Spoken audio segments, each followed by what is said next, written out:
Good morning అండి. చాలామందికి doubts వస్తున్నాయి. అసలు క్వాంటమ్ కంప్యూటింగ్ అంటే ఏంటి? ఏఐ అంటే ఏంటని.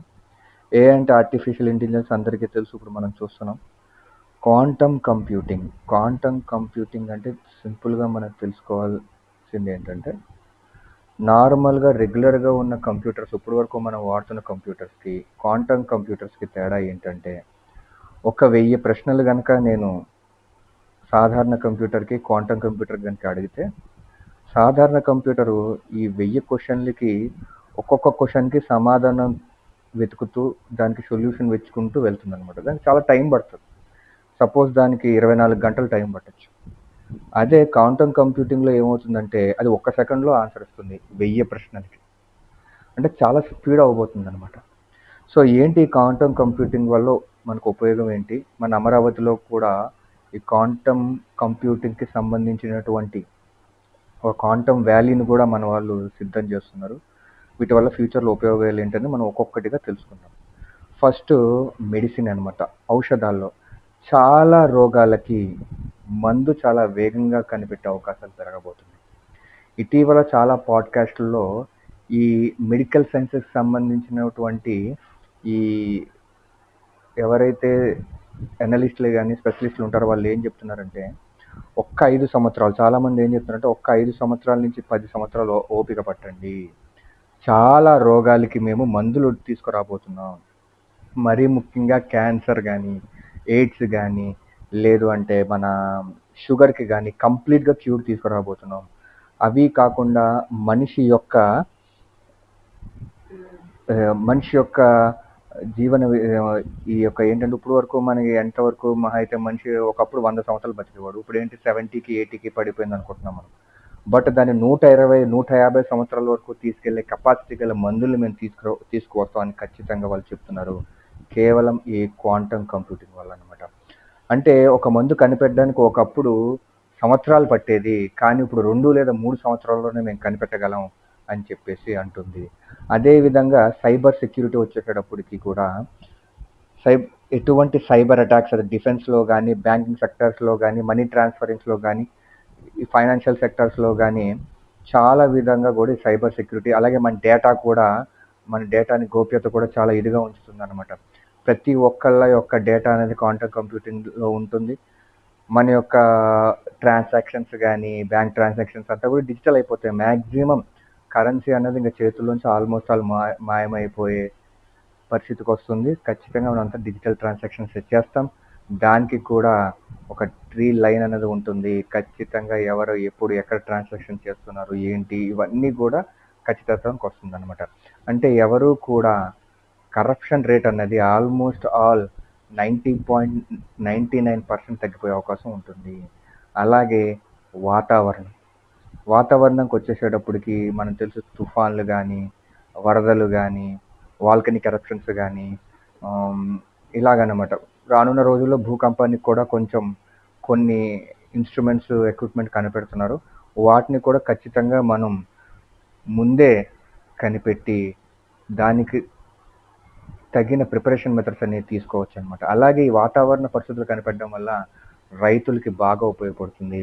మరీ ముఖ్యంగా మనలాంటి మనలాంటి అగ్రికల్చర్ బేస్డ్ స్టేట్స్కి, ముఖ్యంగా ఇండియాకి చాలా బాగా ఈ క్వాంటమ్ కంప్యూటింగ్ అనేది ఉపయోగపడుతుంది. ఆ తర్వాత వచ్చేసేటప్పటికి ఏఐ. ఏఐ అట్ ప్రెజెంట్ చెప్పాలి అంటే సైకిల్ తొక్కుకుంటూ వెళ్తుంది. మన భాషలో చెప్పుకోవాలంటే సైకిల్ మీద వెళ్తుంది. కానీ క్యూఏఐ క్వాంటమ్ ఆర్టిఫిషియల్ ఇంటెలిజెన్స్ అనేది వస్తే అది రాకెట్ మీద పరిగెడుతుందనమాట. రాకెట్ మీద దాని ప్రయాణం అనేది సాగిస్తుంది. అంటే భారీ మార్పులు రాబోతున్నాయన్నమాట. ఈ రకంగా మనం చూసుకున్నట్లయితే నెక్స్ట్ 20-30 సంవత్సరాల్లో ఇప్పుడున్న జనరేషన్ ఎవరైతే 80స్‌లో తర్వాత ఇలాగ 90స్‌లో పుట్టిన వాళ్ళు గానీ చాలా అతి భారీ మార్పులు మనం చూడబోతున్నాం. మనం ఊహించలేం కొన్ని విషయాలు. ఏంటి ఇలా కూడా చేయొచ్చా? ఇలా కూడా జరుగుతదా? అనేసే అంశాలను చూడబోతున్నాం. అలాగే కూడా ఇప్పుడున్న జనరేషన్ జెన్‌జీ అని అంటున్నాను. వీళ్ళు కూడా నమ్మలేనటువంటి ఎన్నో విషయాలని బయటకు రాబోతున్నాయి. అయితే ఇందులో మనం హర్షించదగ్గ విషయం ఏంటంటే, ఇందులో చాలా విషయాలు మన దేశానికి ఉపయోగపడేవి ఉంటాయి.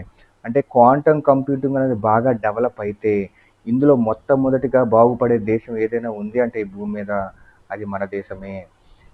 ఎలాంటి రోజులొస్తాయంటే, ఇప్పుడున్న ఇంజినీర్సు కంప్యూటింగ్ ఇంజినీర్స్‌లో చాలామంది కొంతమంది అంటే 0.001% ఆఫ్ పాపులేషన్ మన భూమి మీద వాళ్ళు మటికే రోజుకి రూ. 1,00,00,000 సంపాదిస్తున్నారు.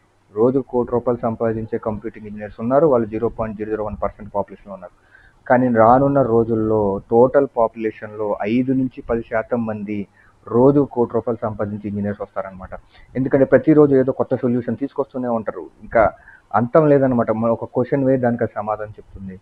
కొన్ని సంవత్సరాలు పట్టేదానికి ఒక రోజులోనే మనకు సమాధానం వస్తున్నప్పుడు, మనం ఏదైతే డిజైన్ చేయగలుగుతున్నామో, ఏదైతే డిజైన్ చేద్దాం అనుకుంటున్నామో, ఏ ఏ రోగానికైతే మందు కనిపెట్టాలనుకుంటున్నామో, వాటికి సంబంధించి ఒక ప్రోటోటైప్ ఎక్విప్‌మెంట్ ఏదైనా తయారు చేయాలనుకుంటే, ఒకప్పుడు ఎక్కడెక్కడికో వెళ్ళాల్సొచ్చేది. ఆ మెటీరియల్ అంతా సంపాదించుకొని ఇవంతా చేయాల్సొచ్చేది.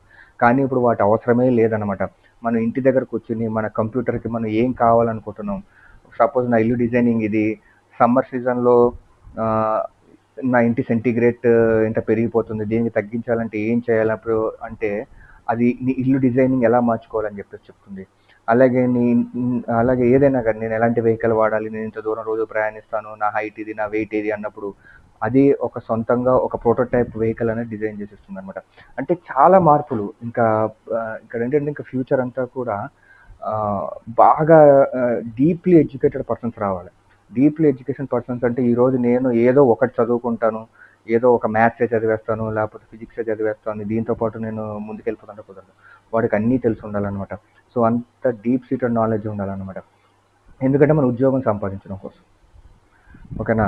ఇందులో మనం చెప్పుకునే అదృష్టకరమైన విషయం ఒకటేంటంటే, మన ఆంధ్రప్రదేశ్‌లో అమరావతిలో ఈ క్వాంటమ్ వ్యాలీని ఇప్పటి నుంచే నిర్మించడం స్టార్ట్ చేశారు కాబట్టి, ఈ ఏవైతే ఉద్యోగాలు గానీ, పరిశోధనలు గానీ, ప్రపంచ స్థాయి సాంకేతిక పురోగతి గానీ, మన రాష్ట్రం నుంచే మొదలవుతుంది. సో, అది మనం చూడ్డానికి మనం ఉంటాం. కాకపోతే ఓల్డ్ అయిపోతామేమో. బట్ ఏంటంటే అది మన అదృష్టం అనమాట. మనం కాకపోయినా మన నెక్స్ట్ జనరేషన్‌కి అంటే మన గ్రాండ్ సన్స్‌కి వాళ్ళకి చాలా ఉపయోగకరం అనమాట. సో, ఇది మనం అదృష్టంగా భావించాలి. కొన్ని నష్టాలైతే జరుగుతాయి. వీటి డెవలప్‌మెంట్ వల్ల కొన్ని ఉద్యోగాలు పోవచ్చు. ఎలాగైతే ఒకప్పుడు టైప్ రైటర్స్ ఉండేవారు. ఇప్పుడు లేరు. బట్ వాళ్ళ ప్లేస్‌లో సాఫ్ట్‌వేర్ ఇంజినీర్స్ వచ్చారు. అలాగే కొన్ని సంస్థ సంస్థల్లో కొన్ని ఉద్యోగాలు పూర్తిగా మాయమైపోతాయి. కానీ కొత్త ఉద్యోగాలొస్తాయి. వాటికి మనం రెడీ అవ్వాలి. అలా అని పూర్తిగా కంప్యూటర్ మీద డిపెండ్ అవ్వకూడదు. దాన్ని ఉపయోగించుకుంటూ హెచ్ఐ అంటే హ్యూమన్ ఇంటెలిజెన్స్ కూడా దానికి హయ్యర్ లెవెల్‌లో higher intelligence HIR human intelligence, HIR higher intelligence అని. ఎందుకంటే మనం ఉన్నాం గాబట్టే ఈ క్యూఐని గూడా మనం కనిపెట్టగలిగాం గాబట్టి, సో దీన్ని ఉపయోగించి కూడా మనం ముందుకి వెళ్ళాలి.